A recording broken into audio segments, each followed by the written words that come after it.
Denim එකක් කියලා කියන්නේ සාමාන්‍යයෙන් මට නම් අනිවාර්යයෙන්ම අවශ්‍ය දෙයක්. මොකද මට තියෙන කම්ෆර්ටබල් මැදුම තමයි ඩෙනිම් එකයි ටී-ෂර්ට් එකයි කියලා කියන්නේ. ඉතින් ඩෙනිම්ස් කියලා ගත්තම ඔයගොල්ලන්ට මම කලිනුත් මගේ ඩෙනිම් කලෙක්ෂන් එක පෙන්නලා තියෙනවා දැන් අවුරුදු ගානකට කලින්. ඉතින් දැන් අප්ඩේටඩ් ඩෙනිම් ක්ලොසට් එක තමයි ඔයාලට පෙන්නන්න යන්නේ. ඉතින් මේ තියෙන්නේ මගේ ක්ලොසට් එකේ ඩෙනිම්ස් මන් තියලා තියෙන ඒරියා එක. ඉතින් මේක මම කොටස් දෙකකට බෙදලා තියෙනවා.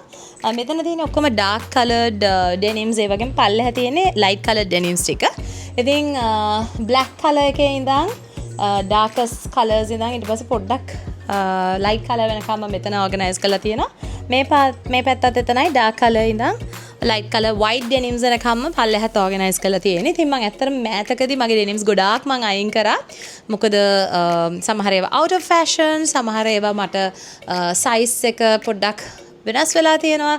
සමහර ඒවා මම කාලයක් ඇඳලා. ඉතින් ඒ වගේ දේවල් හින්දා මම ගොඩාක් ඩෙනිම්ස් අයින් කරා මේ මෑතකදී.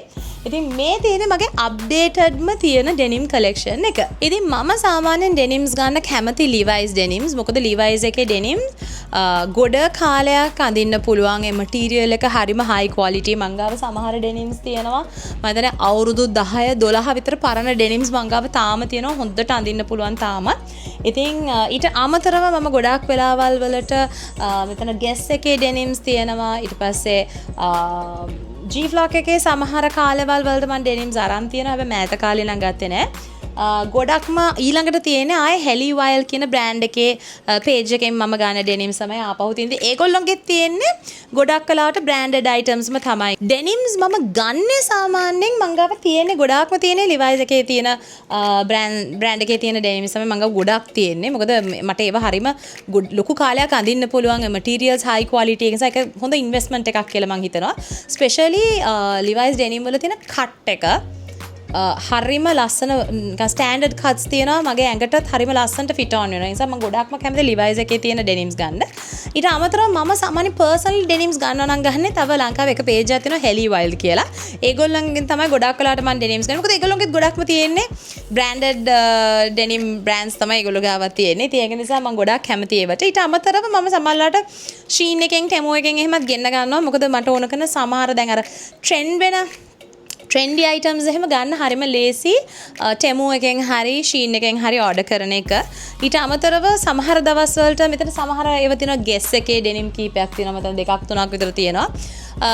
ආයේ මම G-Flock එකනොත් denims ගන්න බොහොම කලාතුරකින්.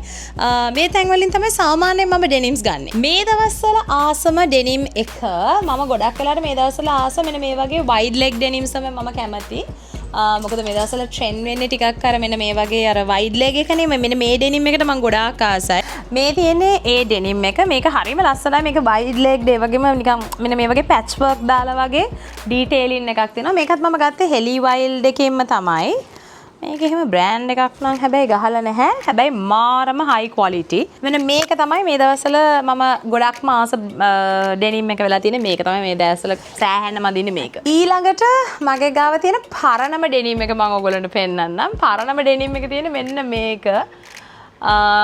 මේ ඩෙනිම් එක ඇත්තටම Levi's එකේ ඩෙනිම් එකක්. හැබැයි මට ඊට පස්සේ මේකේ යට අර ඉස්සර පෙන්සිල් කට් එකට වගේනේ එන්නේ. හැබැයි දැන් කාලයක් යනකොට pencil cut out of style වුණා. මේක ඇවිල්ලා shaping skinny කියන denim එක තමයි මේ තියෙන Levi's denim එක.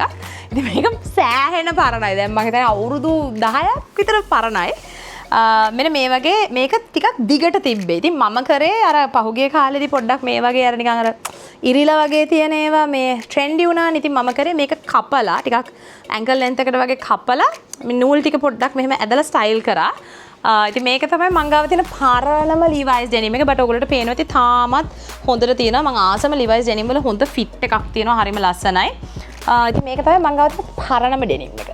fancyම denims කියලා කිව්වොත් මෙන්න මේ දෙක තමයි මං හිතන්නේ මං ගාව තියෙන fancyම denims දෙක. එකක් full pearl work එකක් තියෙන bootleg denim එකක්. මේක wide leg denim එකක් full stone work එකක් තියෙන. මේ තියෙන්නේ pearl work design එක ගියපු denim එක. මේකේ මේ front එක විතරයි පිටිපස්සේ මුකුත් නැහැ plain. පිටිපස්සේ back pockets දෙකක් තියෙනවා. හරිම ලස්සනයි මේක මං ඇඳ ඉවෙන්ට්ස් කිහිපයකටම හරිම ලස්සනයි හරිම එලිගන්ට්ලි ඔයාලට ස්ටයිල් කරන්න පුළුවන් පර්ල් ටොප් එකෙත් පොඩි පර්ල් ඩීටේලින් එකක් වගේ තියෙන මේ ටොප් එකක් ගොඩක් වෙලාට මම මේක ස්ටයිල් කරන්න කැමතියි හරිම ලස්සනයි මේක මම ගත්තේ ටෙමු එකේ ඊළඟට මේ ඩෙනිම් එක මේකෙත් තියෙනවා ස්ටෝන් එම්බෙලිෂ්මන්ට්ස් හරිම ලස්සනයි මේක වයිඩ් ලෙග් ඩෙනිම් එකක් මේකත් මම ටෙමු එකෙන් ඕඩර් කරපු එකක් මම හරිම ආසයි මෙතන තියෙන මේ ඩීටේලින් එකට ඉතින් මේකට ගොඩක් වෙලාවට අඳින්න ඕනේ නිකන් අර ක්‍රොප් ටොප් එකක් හරි ෂෝට් ටොප් එකක් හරි නැත්නම් මේකට මොකක් හරි ටොප් එකක් යට කරලා වගේ අඳිනොත් මේ ඩීටේලින් එක හරියම ලස්සනට පෙන්වන්න පුළුවන්. මේකත් මම ගත්තේ මං හිතන්නේ ටෙමු එකෙන් හරි ෂීන් එකෙන් හරි තමයි මේකත් ගත්තේ. ඉතින් ෆුල් කලෙක්ෂන් එකේ මං හිතන්නේ ඔක්කොම ඩෙනිම්ස් 35ක් 37ක් වගේ තියෙනවා. මෙතන තියෙන ටිකට අමතරව තව පහුගිය වීක් එකේ ඇඳ ටික ලොන්ඩ්‍රි එකේ එතකොට ඒ ටිකත් එක්ක එකතු කරාම around like 37 වගේ ඔක්කොම තියෙනවා. ඇත්තට මේ ඔක්කොම මගේ ෆුල් කලෙක්ෂන් එකේ 50ක් තිබ්බා. මොකද මට එක ටාගට් එකක් තිබ්බා. මට ඩෙනිම් 50ක කලෙක්ෂන් එකක් හදන්න ඕනේ කියලා. ඉතින් මම කාලයකට කලින් ඇත්තටම ඩෙනිම් 50ක් වෙන්න එකතු කරා. ඊට පස්සේ ඉතින් මම ගොඩක් වෙලාවට හැම මාස එකමාරක් දෙකක් යනකොට මගේ මුළු ක්ලොසෙට් එකම කොනක ඉඳන් අස් කරනවා. ඒ අස් කරනකොට ගොඩක් වෙලාවට අවුට් ඔෆ් ස්ටයිල් ගියපුවා මට දැන් අඳින්න බැරි ඒවා. සමහරට කාලයක් මම ඇඳලා නැත්තම් කියන සමහරලාට ගන්නවා ආසාවට. හැබැයි ඒක මම ඇඳලා නැත්තම් අවුරුද්දක් දෙකක්වත් ඇඳලා නැත්තම් මම හිතනවා ඒක මම ආයෙ අඳින එකක් නෑ කියලා. සමහර ටැග් පිටින් වුණත් මම දීලා දානවා. ගොඩක් දෙනෙක් මගෙන් අහනවා චැරිටි වලට මේවා ඇඳුම් දෙන්නේ නැද්ද කියලා. ඇත්තටම දෙනවා. මොකද මම ගොඩක් වෙලාවට දෙන්නේ චැරිටි වලට කැන්සර් හොස්පිටල් එකේ එක සයිඩ් එකක කට්ටියක් මේ වගේ ඇඳුම් අරගෙන ඒගොල්ලෝ අඩු මුදලට විකුණලා ඒ හම්බෙන මුදල් වලින් කැන්සර් හොස්පිටල් එකේ ඉන්න රෝගීන්ටම බෙහෙත් කිරිපිටි වගේ දේවල් අරන් දෙනවා. ඉතින් මම ඇත්තටම මෑත කාලේදී මගේ ගොඩාක් අයින් කරන ඇඳුම් එතනට තමයි මම දෙන්නේ. මොකද මම හිතන්නේ අඳින්න තියෙන කෙනෙක්ට ඇඳුමක් දෙනවට වඩා ඒකේ අත්‍යවශ්‍යතාවයේ තියෙන කෙනෙක්ට දෙන එක තමයි මම හිතන්නේ ඒකේ වටිනාකම සහ වැදගත්කම තියෙන්නේ කියලා. ඉතින් එහෙම තමයි සාමාන්‍යයෙන් මගේ ඇඳුම් මම අයින් කරනවා නම් මම දෙන්නේ එහෙම කට්ටියට. මොකද ගොඩක් දෙනෙක් මට මෙසේජ් කරනවා ඔය අඳින ඇඳුම් දෙන්නේ නැද්ද එහෙම කියලා. ඉතින් මම අඳුරන කට්ටියත් ඇත්තටම මගේ ඇඳුම් ඉල්ලනවා මේවා ඔය ඇඳලා ඉවරනම දෙන්න කියලා. මම ඇත්තටම හරි අකමැති තියෙන කෙනෙක්ට නැත්නම් දෙයක් පර්චේස් කරන්න පුළුවන් පවර් එකක් තියෙන කෙනෙක්ට දෙයක් දෙන්නවට වඩා මම කැමති අර වගේ ඇත්තටම දෙයක් කරගන්න බැරි මිනිස්සුන්ට දෙන එක තමයි මම කැමති. ඉතින් මම ඇත්තටම මගේ තියෙන ගොඩක් ඇඳුම් දෙන්නේ ඒ කැන්සර් හොස්පිටල් එක වෙනුවෙන් තමයි මම ලබා දෙන්නේ. ඩෙනිම් ස්ටයිල්ස් ගැන එනකොට මම ගොඩක්ම ආස බූට් කට් ඩෙනිම්ස් වලට තමයි මම ගොඩාක්ම ආස. මොකද ඒවා කොච්චර ඇඳත් අවුට් ඔෆ් ස්ටයිල් යන්නේ නැහැ. ඊළඟට දැන් මම මේ දවස්වල වැඩිපුර අර මම කලින් පෙන්නවා වගේ වයිඩ් ලෙග් ජීන්ස් වලට කැමති. කොච්චර අවුට් ඔෆ් ස්ටයිල් වුණත් මම හරිම ආසයි ස්කිනි ජීන්ස් වලට. ඒ වගේම මම රිප් ජීන්ස් වලටත් ගොඩක් ආසයි. මමී ජීන්ස් රිප් ජීන්ස් වගේ ආපු කාලයක් තිබ්බනේ. ඔන්න ඔය ස්ටයිල්ස් ටික තමයි මගේ all time favorite. ඉතින් ඔය මොක ගත්තත් මම සාමාන්‍යයෙන් අඳින්නේ high waisted denims විතරමයි. ඉතින් මේ මුළු collection එකම තියෙන්නේ high waisted. මගේ එකක්වත් low waisted mid waist ඒවා එහෙම හරි අඩුයි. ඔක්කොම high waist ඒවා තමයි තියෙන්නේ. මොකද මම ටිකක් plus size කෙනෙක් නේ. ඒකට මම කැමති මගේ ටමි ඒරියා එකට හොඳ ලිෆ්ට් එකක් එක්ක ලස්සන්ට අදුම අදින්න තියෙන එක තමයි මම කැමති. ඉතින් මම එහෙම තමයි සාමාන්‍යයෙන් මගේ කලෙක්ෂන් එකේ තියාගෙන ඉන්නේ. ඉතින් මේ තියෙන්නේ මගේ ඩෙනිම් කලෙක්ෂන් එක. ගොඩක් කලාවල් වලට අපි ගෑනු ළමයි විදිහට හරි ආසයිනේ ඇඳුම් වලට. ඉතින් මම හැමදාම බිලීව් කරන දේ තමයි ඔයාලා වගේ තමයි මමත් පොඩි කාලේ ඉඳලම ඇඳුම් වලට පුදුමාකාර ආසාවක් පිස්සුවක් තියෙන කෙනෙක්.